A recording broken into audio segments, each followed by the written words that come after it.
Toinou, quand elle se confie à moi, elle me donne tout un siècle. Tout commence à la fin du 19e, et les petites filles dans le Périgord noir. Dans un village reculé du Périgord noir, on est dans les bois. Elle est à 5 km du village de Javerlac, où quelquefois elle va à l'école une fois par semaine. Et c'est déjà aller à l'école, c'est aller au bout du monde. Pendant l'hiver, l'hiver est froid dans ces grands bois. Pendant un hiver, il a beaucoup neigé cet hiver-là. Elle a 7 ans.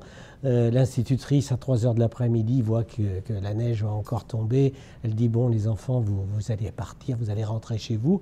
La petite Toinou va à l'école à pied, bien sûr. On est à l'aube du XXe siècle. Elle part avec ses camarades, avec ce qu'ils appellent la troupe. Au début, tout va bien, on s'amuse. Il y a des batailles de boules de neige. Et puis, plus on marche, plus la morosité, le froid s'installe. Les galoches sont pleines de neige. Toinou accompagne ses petits camarades dans les villages plus reculés, sur les bords des chemins, mais le temps passe, la nuit arrive, elle n'est pas encore arrivée chez lui, son père commence à s'inquiéter, Toinou est-elle, qu'est-ce qu'elle devient?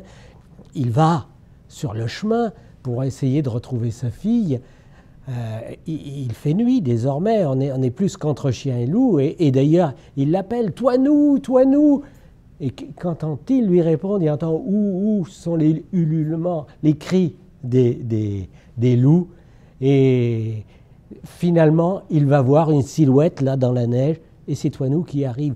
Elle est frigorifiée, il l'emmène à la maison, il s'installe au coin du feu, elle se réchauffe au coin du feu. Et ils lui disent, mais tu te rends compte, tu as vu à quelle heure tu es arrivé? Elle explique pourquoi elle est en retard. Et tu n'avais pas peur, Toinou? Les loups, tu as entendu les loups? Oui, mais je n'avais pas peur, j'avais mon bâton.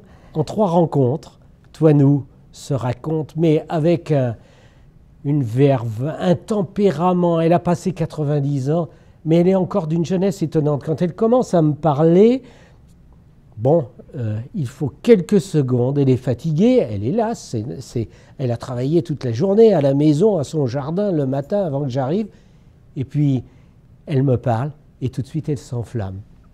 Elle est comme les cigales qui chantent dans la cour du Renclos, c'est parti, et c'est une invitation, pour moi, le narrateur, celui qui l'entend, c'est une invitation au voyage, et en même temps, une invitation au merveilleux.